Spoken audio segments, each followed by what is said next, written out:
Hello everyone, मैं हूं जयेश राजगौर और स्वागत है आप सभी का इस नई इंटरेस्टिंग यूट्यूब वीडियो में।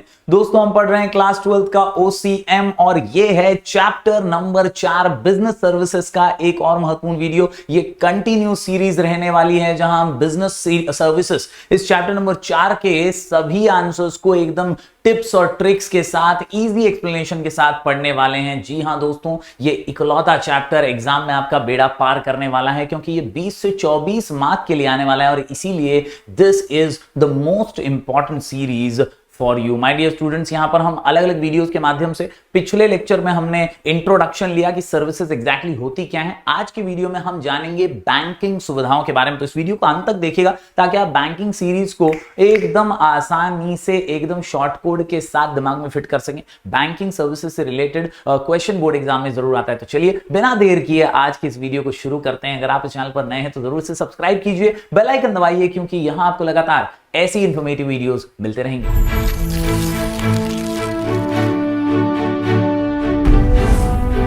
दोस्तों, जब बात करते हैं बिजनेस सर्विसेज की तो याद रखिए business can not be operated in an isolated manner. Business जो है ना ये अकेला आइसोलेटेड मैनर में नहीं चल सकता। बिजनेस को सक्सेसफुली रन करने के लिए कहीं ना कहीं जरूरत होती है सर्विसेज की। बैंकिंग उन्हीं में से एक है, ट्रांसपोर्ट एंड कम्युनिकेशन उन्हीं में से एक है। यानी अलग अलग पड़ाव पर अलग अलग जगह पर बिजनेस को सुविधाओं की और फैसिलिटीज की जरूरत होती है, उन्हीं को हम बिजनेस सर्विसेज कहते हैं। यार बिजनेस को एक्सपांशन के लिए लोन की जरूरत पड़ सकती है, पैसों की जरूरत पड़ सकती है, बिजनेस को अपने फंड्स जमा करने की जरूरत पड़ सकती है और ये सारी सुविधाएं बैंक उन्हें प्रोवाइड करता है और इसीलिए banking service is an essential business service which helps the business to run smoothly. जी हां दोस्तों, yes, a business can not be operated in an isolated manner. It requires some activities which facilitate business to grow rapidly. यानी यार business को तेज तर्रार तरीके से grow करना है तो एक्टिविटीज की जरूरत होती है। Business services are those services which help business to grow and help business to function seamlessly. यानी एकदम आसानी से, सुंदर आसान तरीके से अगर आपको चलाना है आपका बिजनेस और सफलता की सीढ़ियों को चढ़ना है तो सर्विसेज की जरूरत पड़ेगी। सर्विसेज कौन सी है बनता है, तो यहां पर आप देख सकते हैं these are some types of services जिसमें आप देख सकते हैं यार अपने सिलेबस में कवर किया गया है कौन सी सर्विसेज को। तो अपने सिलेबस के अंदर अपन ने किया है कवर बैंकिंग सर्विस को, कम्युनिकेशन, ट्रांसपोर्ट, इसके अलावा इंश्योरेंस, जी हां, और वेयर हाउसिंग। ये अपन पढ़ने वाले हैं इस चैप्टर में एक एक करके। आज का जो लेक्चर है अपना डेडिकेटेड है बैंकिंग सर्विस से रिलेटेड। तो आज अपन बैंकिंग सुविधाओं के बारे में जानेंगे, किस तरह से कौन से प्रकार की बैंक्स हैं। और जरूर याद रखिए कि बैंक्स के ऊपर क्वेश्चन बोर्ड एग्जाम में आ चुका है कई बार। आप पास पेपर्स निकाल के देखें तो आपको समझ में आएगा। जी हां, इसीलिए तो ये 20 से 24 मार्क का चैप्टर है। तो बैंकिंग में आज अपना लक्ष्य है कि अपन टाइप्स ऑफ बैंक कवर करें। Yes, types of bank upon cover करें। जी हां, उससे पहले बैंक्स का मीनिंग बोलता है बैंकिंग क्या है। तो बैंकिंग जो है ना भाई, it comes from the French word बैंको। कुछ भलता नहीं बोलने का भाई। Yes, which means a bench, यानी एक ऐसी जगह जहां पर मनी लेंडर्स जो है ना वो बहुत सारे कॉइन्स, करेंसीज लेकर के बैठते हैं ताकि लोगों को वो लेंड कर सकें, पैसे उधार दे सकें, एक्सचेंज कर सकें, उनसे बदले में उनसे ब्याज वगैरह ले सकें। ये सुविधा को बैंकिंग फ्रांस के अंदर, फ्रेंच के अंदर, फ्रेंच जो लोग थे वो बोला करते थे। इसका ऑफिशियल अगर हम मीनिंग की बात करें तो bank is a financial institution, एक ऐसी संस्था, फाइनेंशियल संस्था जो डील करती है डिपॉजिट्स और एडवांसेस में एंड अदर रिलेटेड सर्विस। ठीक है, bank provides various services related to money और फाइनेंशियल रिक्वायरमेंट्स ऑफ कंज्यूमर। तो बेसिकली दोस्तों अगर मैं आपको समझाऊं तो बैंकों का काम क्या है, एक हाथ दे एक हाथ ले, एक हाथ दे एक हाथ ले। सिंपल है बॉस, डिपॉजिट लेने का, लोन देने का, ब्याज ले लेने का, सिंपल हिसाब है। बैंक ये कोई फुकट एनजीओ नहीं है, ये ऐसी इंस्टीट्यूट है जो प्रॉफिट करने के लिए बनाई गई है। ये आपसे डिपॉजिट लेती है और किसी को जरूरतमंद को लोन देती है और लोन जिसको दिया है उससे ब्याज लेती है। इससे ही तो कमाती है बैंक और इसी से क्रेडिट क्रिएशन होता है, इसी से सर्कुलेशन ऑफ मनी होता है और इकोनॉमी, अर्थव्यवस्था जो है वो सक्सेसफुली चलती है। बिजनेसमैन को भी अपना बिजनेस में मनी सर्कुलेशन करना होता है बार बार लगातार और इसीलिए उसे भी बैंकिंग सुविधाओं की जरूरत पड़ती है। तो उम्मीद करता हूं दोस्तों बैंकिंग का मीनिंग आप समझ गए होंगे। बात करते हैं दोस्तों आज के आंसर की। तो आज अपन पढ़ने जा रहे हैं टाइप्स ऑफ बैंक। दोस्तों कुल मिलाकर के अगर आप देखें तो यहां ढेर सारे टाइप्स ऑफ बैंक यहां पर आपको नजर आएंगे। So many types of bank. अक्सर बच्चे जो हैं वो परेशान रहते हैं कि यार इतना सारे टाइप कैसे याद रखेंगे। तो आज के इस वीडियो में हम आपको टिप्स और ट्रिक्स के साथ समझाएंगे कैसे आपको याद रख लेना और किस तरह से आप शॉर्ट वे में आसानी से आंसर को समझ जाएंगे और प्रेजेंट भी अच्छे से कर पाएंगे। तो वेरियस टाइप्स ऑफ बैंक हैं, अलग अलग प्रकार के बैंक हैं। आप इसको सी सीरीज करके याद रख सकते हो। क्या है शॉर्ट कोड? सी सीरीज। क्या है शॉर्ट कोड? सी सीरीज। क्वेश्चन का नाम टाइप्स ऑफ बैंक, आंसर का नाम सी सीरीज। क्या? C series. क्या? C series. क्या? C series. बस सी से 3 टाइप की बैंक है अपने पास, central bank, commercial bank, cooperative bank. Central bank, commercial bank, cooperative bank. Central, commercial, cooperative. Central, commercial, cooperative. Answer का नाम सी सीरीज। आंसर का नाम सी सीरीज। अपन क्या पढ़ रहे हैं भाई? टाइप्स ऑफ बैंक अपन कर रहे हैं। आज का आंसर अपना बैंकिंग सर्विसेज का पहला आंसर है दोस्तों। और यहां पर सी सीरीज के माध्यम से हम अलग अलग जो है टाइप्स ऑफ बैंक आज समझने जा रहे हैं। सी से 3 सी हैं अपने पास, सेंट्रल बैंक, कमर्शियल बैंक और कोऑपरेटिव बैंक। इसके अलावा एस से क्या है सर? तो एस से है सेविंग्स बैंक अपने पास। सिंपल है बॉस, सेविंग्स बैंक है अपने पास। ई से क्या है सर? एक्सचेंज बैंक है अपने पास। आर से क्या है सर? यार रीजनल रूरल बैंक है अपने पास। Yes my dear student. I से क्या है सर? आई से एक तो इन्वेस्टमेंट बैंक है, इसके अलावा इंडस्ट्रियल डेवलपमेंट बैंक होती है, ये इंडस्ट्रियल डेवलपमेंट बैंक भी है अपने पास। तो आई से 2 पॉइंट। ई से क्या है सर? तो मैंने ई से ऑलरेडी आपको बताया, ये वाला ई, ए वाला ई एक ही है, एक्सचेंज बैंक इसको बोल सकते हैं अपन। और आखिर में एस से स्पेशलाइज्ड बैंक्स भी हैं हमारे देश में, और हर बैंक का अपना अपना रोल है। बैंकिंग सुविधाओं का रोल बहुत महत्वपूर्ण है, इसीलिए सारे टाइप्स बहुत जरूरी हैं। आज की इस वीडियो को अंत तक देखिए ताकि हम समझ पाएं हर टाइप को डिटेल में। जी हां, सी सीरीज। कितने हैं? सी सीरीज। यार अलग अलग टाइप्स ऑफ बैंक है, क्वेश्चन का नाम है टाइप्स ऑफ बैंक, आंसर का नाम सी सीरीज। आंसर का नाम सी सीरीज। कॉन्सेप्ट दिमाग में जाएगा तो जरूर कमेंट करके बोलना यस सर समझ में आ रहा है। प्यार बरकरार रखना, ज्यादा से ज्यादा दोस्तों तक शेयर करना। चलिए एक एक करके हर टाइप को समझ लेते हैं सी सीरीज के अंदर। सबसे पहला आपके सामने सेंट्रल बैंक। हर देश में केंद्रीय बैंक होती है, प्रमुख बैंक होती है, एपेक्स इंस्टीट्यूट जिसे हम कहते हैं। दोस्तों ये जो इंस्टीट्यूट होती है ना, ये इंस्टीट्यूट जो होती है ये सर्वोच्च बैंक होती है, बैंकिंग सिस्टम की top most bank, apex bank इसको अपन बोलते हैं। और यार बहुत सारे अधिकार इस बैंक के पास होते हैं। ये बैंकों की भी बैंक है, ये सरकार की भी बैंक है, ये करेंसी छापने वाली बैंक है, ये मनी का सर्कुलेशन करने वाली बैंक है, ये सरकार के बिहाफ पे लोन देने का, लोन लेने का काम करती है, ये फॉरेन एक्सचेंज का काम करती है, ये बैंकों को संभालने का काम करती है। जो देना बैंक, लेना बैंक, एचडीएफसी, आईसीआईसीआई, ऐसे अलग अलग बैंक हैं जो हमारे आसपास हैं, जिनमें हमारे अकाउंट है ना, उन बैंकों के अकाउंट कहां है? सेंट्रल बैंक में। और इसीलिए दोस्तों ये एपेक्स बैंक बोलते हैं। The central bank is the apex financial institution. Apex म्हणजे top most in banking industry of the country. Every country has their own central bank. हर कंट्री में एक सेंट्रल बैंक होती है। अपनी कंट्री में आरबीआई बोले तो reserve bank of India. The RBI was established in फलाना ढिमकाना। यहां पे ईयर दिया हुआ 1935 आपके टेक्स्ट बुक में। अगर आपके टीचर आपको चेंज करने बोलते हैं तो कर देना, नहीं किया तो भी कोई फर्क नहीं पड़ता। एग्जाम में जो लिखेंगे अगर क्वेश्चन आया तो मार्क्स मिलेगा ही मिलेगा। Under the reserve bank of India act 1934। अगर चेंजेस करने कॉलेज के टीचर ने बोला तो करने का, इज्जत देने का टीचर को, टीचर मार्क्स देगा। Yes, some functions of RBI are as follows. Functions के ऊपर ध्यान दो, बहुत काम की चीज है। Yes, frames monetary policy. इसके अलावा इश्यूज करेंसी नोट्स। पॉलिसीज बनाते हैं बॉस, पॉलिसीज बहुत इंपॉर्टेंट। देश की आर्थिक पॉलिसी बनाना, और वो किसका काम है? आरबीआई का काम है, यानी सेंट्रल बैंक का काम है। इसके अलावा करेंसी नोट इशू करना, जो भी देश के सर्कुलेशन में करेंसी नोट्स हैं उसे ऑफिशियली लीगल टेंडर बनाने का काम भी सेंट्रल बैंक करती है। इसके अलावा acts as the banker to the government. सरकार की बैंक है भाई, और acts as bankers bank to commercial and other banks in India. यानी जितने भी दूसरे टाइप्स ऑफ बैंक है ना सी सीरीज के अंदर, उन सबको संभालती है सेंट्रल बैंक। याद रखने का, उन बैंकों की बैंक है, bankers bank to the commercial bank and all other banks in the banking system. उम्मीद करता हूं दोस्तों यहां पहला टाइप आपको समझ में आया होगा। सबसे मुख्य, सबसे प्रमुख सेंट्रल बैंक। हम पढ़ रहे हैं सी सीरीज यानी कि टाइप्स ऑफ बैंक। बढ़ते हैं आगे दोस्तों। अगली बैंक जो है कमर्शियल बैंक। कौन सी बैंक? Commercial bank. कौन सी बैंक? Commercial bank. अरे भाई तेरा बैंक, मेरा बैंक, इसका बैंक, उसका बैंक, अपने आस पास का बैंक, इसी को बोलते हैं कमर्शियल बैंक, जहां आम आदमी का खाता होता है। यस, ये जो आसपास हमारे बैंकें दिखती हैं वो कमर्शियल बैंक होती हैं दोस्तों। और याद रखिए ये क्रिएटर ऑफ क्रेडिट मानी जाती हैं। कहीं ना कहीं मनी सर्कुलेशन में जो आरबीआई से पैसा आता है उसे लोगों तक पहुंचाने का, लोगों का पैसा जमा करने का, डिपॉजिट्स के रूप में लोन्स एडवांस करने का, ब्याज वगैरह का सर्कुलेशन करने का सारा काम जो है कमर्शियल बैंक करती हैं दोस्तों। Yes, the commercial banks play an important role in economic and social development of a country. Commercial banks perform important function such as, पहला प्राइमरी फंक्शन होता है यहां पे वो एक हाथ ले लेते हैं एक्सेप्टिंग डिपॉजिट, और दूसरे हाथ से क्या करते हैं, लेंडिंग ऑफ मनी, पैसा जो है देते हैं। कोणाला देतात, आपल्यासारखा गरजूंना, ज्यांना गरज असते बाबा, यहां पर वो लोग क्या करते हैं, लोन दे देते हैं। अब लोन देते हैं तो फुकट में थोड़ी देते हैं, त्यांच्याकडनं काय घेतात, व्याज घेतात ना बाबू। यस, याद रखिए ब्याज लेते हैं। सेकेंडरी फंक्शंस की बात करें तो यार एजेंसी फंक्शन और यूटिलिटी फंक्शंस भी होते हैं। इस प्रकार के अलग अलग फंक्शंस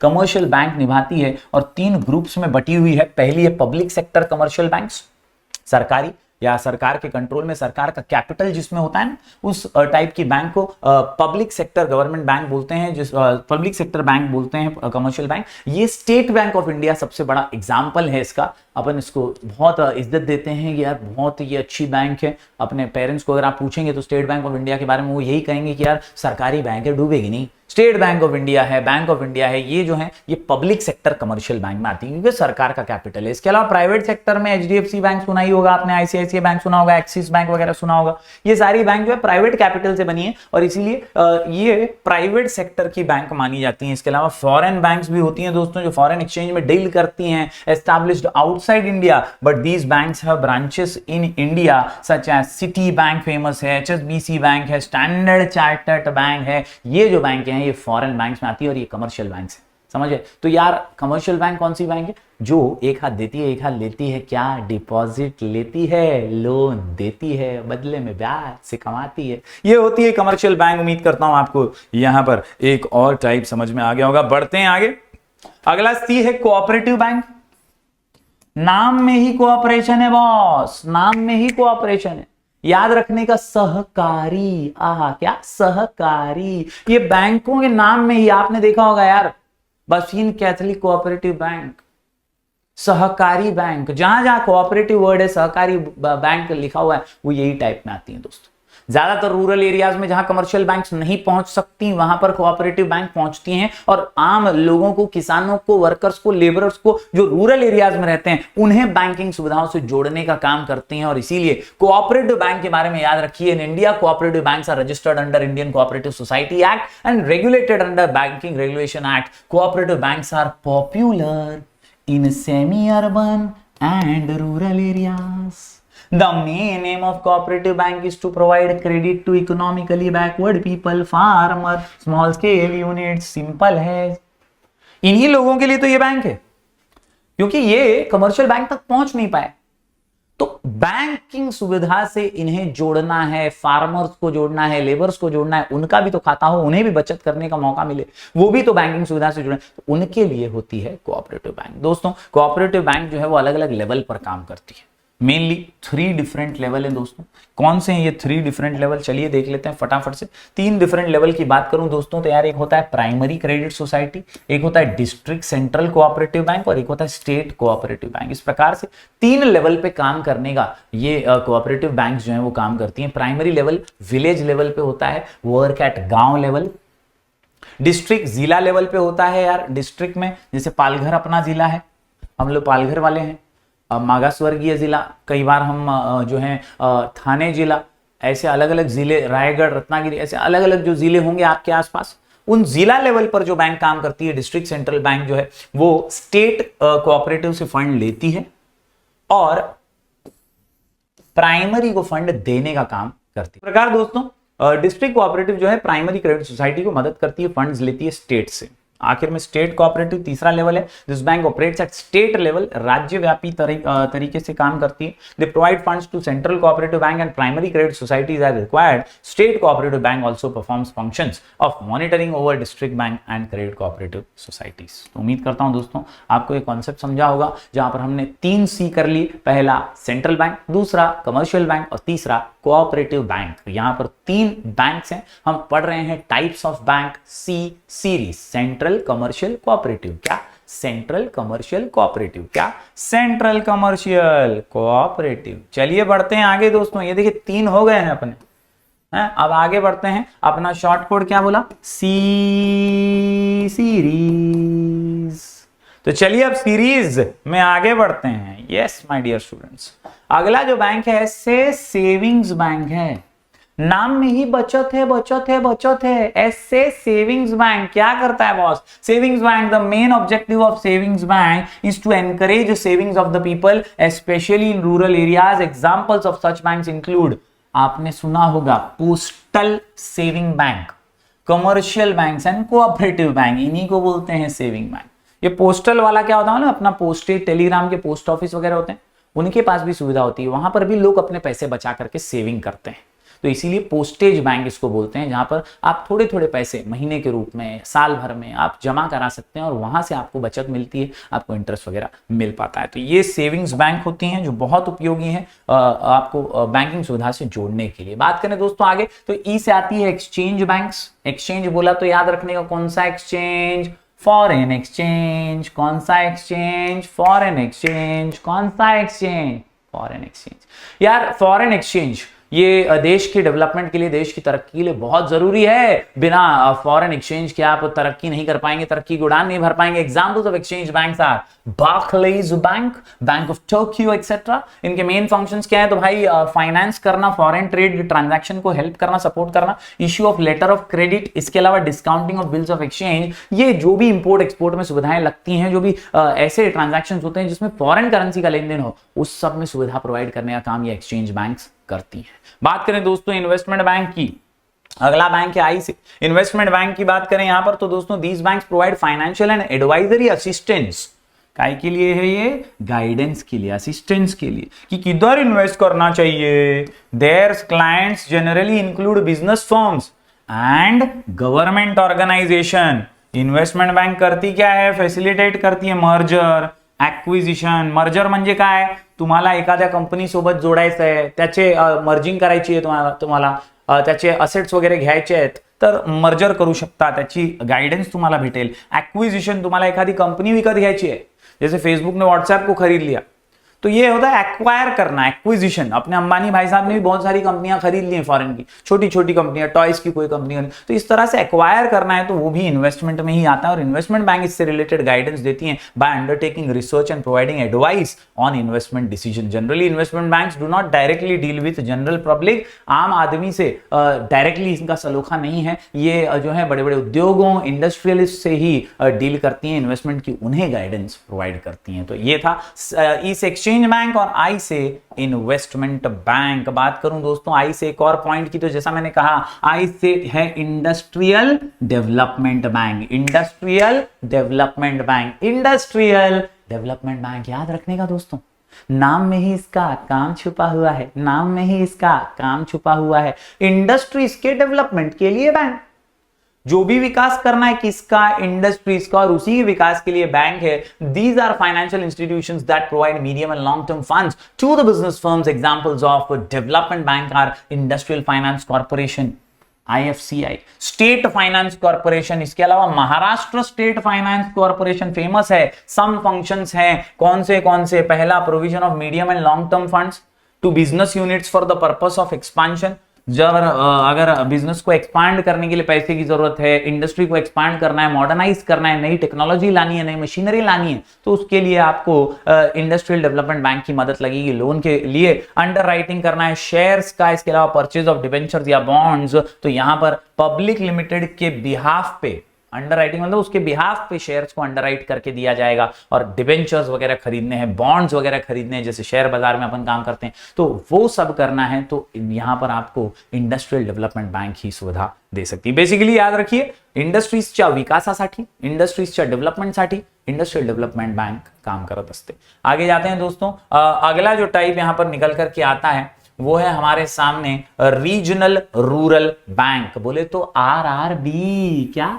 RRB, नाम में ही इसका काम छुपा हुआ है। सी सीरीज के अंदर आर से रीजनल रूरल बैंक, क्या? रीजनल रूरल बैंक, क्या? रीजनल रूरल बैंक, क्या? रीजनल रूरल बैंक मतलब गांव खेड़े की बैंक। विलेजेस की बैंक, वहां के लोगों को बैंकिंग सुविधा से जोडणे वाली बैंक, म्हणून त्याला म्हणतात regional rural banks were established in 1975. These banks are sponsored by large public sector banks. The capital of RRB is contributed by central government 50%, state government 15% and sponsored banks 35%. बोले तो ये बैंक है ना गांवों के लिए बनाई गई है और इसमें भागीदारी है सरकार की, केंद्र सरकार की, राज्य सरकार की और कई बैंकों की, क्योंकि वो बैंक खुद नहीं पहुंच पा रही है तो उसने एक पतपेड़ी, उसने एक छोटी बैंक गांव के अंदर खोलने के लिए फंड दे दिया है. आरआरबी मोबिलाइज डिपॉजिट मोबिलाइज करते हैं, जमा करते हैं primarily from rural and semi urban areas and provide loans and advances mostly to small and marginal किसान फार्मर. इसके अलावा agricultural labours and rural artisans, म्हणजे पूर्णतः गावाच्या विकासासाठी, गावाच्या सर्वांगीण विकासासाठी रूरल रीजनल बैंक किंवा रीजनल रूरल बैंक ही झटत असते, काम करत असते. यार नाम में ही काम है, रीजनल रूरल बैंक, गांव की बैंक, गांव के किसानों के लिए बैंक. उम्मीद करता हूं दोस्तों यहां पर एक और पॉइंट आपको समझ में आ गया होगा. बात करें दोस्तों आखिरी यानी कि स्पेशलाइज्ड बैंक की, तो स्पेशलाइज्ड बैंक में ना अलग अलग बैंक्स हैं. These banks cater the requirements and provide overall support for setting up business in specific area. मतलब स्पेसिफिक एरिया के चीजों के लिए स्पेसिफिक बैंक, खेती बाड़ी के लिए एक बैंक बना दिया है, एक्सपोर्ट इंपोर्ट के लिए एक बैंक है, वहां से सुविधा मिल जाएगी. ऐसा स्पेसिफिक पर्पस के लिए जो बैंक होती है ना उसको स्पेशलाइज्ड बैंक्स में डाला गया है. सबसे पहली है यहां पर एक्जिम यानी एक्सपोर्ट एंड इंपोर्ट बैंक, नाम में ही इसका भी काम है, एक्सपोर्ट और इंपोर्ट की बैंक. एक्सपोर्ट और इंपोर्ट के सारे रिक्वायरमेंट्स को पूरा करने वाली, उसमें मदद करने वाली, सहूलियत देने वाली. Yes, this bank provides financial assistance to exporters and importers and functions as the principal financial institution, मतलब main institution for coordinate the working of institution engaged in financial export and import. जो भी institutes export और import में deal कर रहे हैं उन्हें कोई भी सुविधा चाहिए तो कहां जाएंगे? एक्जिम बैंक में जाएंगे. किस में जाएंगे? एक्जिम बैंक में जाएंगे with a view to promoting countries international trade. Bharat के इंटरनेशनल ट्रेड को सुधारना है, उसे आगे बढ़ाना है तो एक्जिम बैंक को आगे बढ़ना ही पड़ेगा. बात करें दोस्तों अगले स्पेशलाइज्ड बैंक की, तो यार सबसे फेमस सिडबी. सिडबी बोले तो small industries development bank of India, नाम में ही है स्मॉल इंडस्ट्री स्वाहा. स्मॉल छोटे छोटे छोटे छोटे छोटे छोटे छोटे उद्योग, छोटे छोटे छोटे छोटे छोटे उद्योगों को बढ़ावा देना है तो स्मॉल इंडस्ट्रीज डेवलपमेंट बैंक के पास जाना पड़ेगा. यानी सिडबी जो है इसे गठन ही इसका इसलिए किया गया, इसको एस्टैब्लिश इसलिए किया गया इंडियन पार्लियामेंट ने ताकि ये एक महत्वपूर्ण फाइनेंशियल इंस्टीट्यूशन की तरह काम कर सके फॉर, अंडरलाइन कर देना, for promotion and financing and development of micro small and medium enterprises, जिसको बोलते हैं एमएसएमई.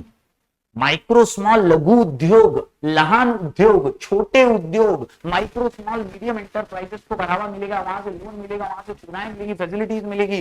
कहां से? सिडबी से मिलेगी. As well as for coordination of functions of institution engaged in similar activity. तो जो भी दूसरे ऐसे फाइनेंशियल इंस्टीट्यूशन हैं जो स्मॉल इंडस्ट्रीज को मदद कर रही है उन सबको सिडबी भी मदद करती है. बात करें दोस्तों अगले स्पेशलाइज्ड बैंक की, तो वो है नाबार्ड, एग्रीकल्चर के लिए, national bank for agricultural and rural development. नाम में ही एग्रीकल्चर आ चुका है, नाम में ही रूरल आ चुका है. बोले तो ये बैंक क्यों काम करती है? खेती बाड़ी के विकास के लिए, गांव के विकास के लिए, गांव के लोगों के विकास के लिए. सिंपल है, स्वाहा. जिस तरह से आरबीआई एपेक्स बैंक है ना अलग अलग बैंकों की, तो आरबीआई ने सोचा यार मैं खेती बाड़ी के लिए भी एक एपेक्स बैंक बना डालती हूं. खेती बाड़ी से रिलेटेड कोई भी काम रहेगा नाबार्ड से होएगा, मेरे पास आने की जरूरत ही नहीं. नाबार्ड जो है वो दूसरी सभी बैंकों को जो खेतीबाड़ी से रिलेटेड लोन्स वगैरह प्रोवाइड करा रही है ना उन्हें काम आएंगी. Yes my dear students, it is an apex institution, top most institution for financing what? Agricultural and rural sector. NABARD provides both short term and long term credit through regional rural banks. It is concerned with policy planning and operations relating to agricultural credit and credit for other activities in rural India. गांव के लिए, गांव के विकास के लिए, खेती बाड़ी के विकास के लिए कौन सी बैंक? नाबार्ड. देखिए ज्यादातर जो गांव की बैंक है ना उनके फीचर्स आपको सेम ही मिलेंगे, तो नाम बराबर से याद रखने का, गांव से रिलेटेड काम बराबर याद रखने का. चलिए बढ़ते हैं आगे. यहां पर हमने दोस्तों ध्यान से अगर आप देखें तो सी सीरीज के माध्यम से सभी बैंकों को पढ़ लिया. क्या था सी में? 3 सी थे, central bank, commercial bank, cooperative bank. उसके बाद एस से हमने देख लिया भाई सेविंग्स बैंक, ई से हमने देख लिया एक्सचेंज बैंक्स, आर से रीजनल रूरल बैंक देखा, आई से 2 इन्वेस्टमेंट बैंक और इंडस्ट्रियल डेवलपमेंट बैंक, ई से अपन ने देख लिया था एक्सचेंज बैंक और एस से स्पेशलाइज्ड बैंक। सारे बैंक्स अपन ने कवर कर लिया। आंसर का नाम सी सीरीज कमेंट में लिखने का, सी सीरीज समझा है, सी सीरीज समझा है। उम्मीद करता हूं दोस्तों आपको एकदम क्रिस्टल क्लियर हुआ होगा। यस, लिख करके जरूर प्रैक्टिस करना वरना आगे का पार्ट पीछे का सपाट हो जाएगा। जरूर से बार बार लगातार रिवीजन करना है और लिख करके प्रैक्टिस करना है, तो ही आप बहुत अच्छे से आंसर्स को याद रख पाएंगे लॉन्ग टर्म के लिए और एग्जाम में अच्छे से इसे प्रेजेंट कर पाएंगे। जिस तरह से छोटे छोटे हर पॉइंट के अंदर 2-3 लाइन 4 लाइन इस तरह से आप आंसर को प्रेजेंट कर सकते हैं बहुत ही बढ़िया तरीके से। उम्मीद करता हूं आज का वीडियो आपको पसंद आया होगा। जरूर से लाइक कीजिए, ज्यादा से ज्यादा स्टूडेंट्स तक पहुंचाइए। हमारा टेलीग्राम चैनल ज्वाइन कर लीजिएगा, नाम है स्काई एजुकेशन ऑफिशियल। हम ऐसे ही वीडियोस आपके लिए लगातार लेकर आते रहेंगे। मिलेंगे फिर एक बार कुछ और नए वीडियोस के साथ, तब तक के लिए do like, share and subscribe.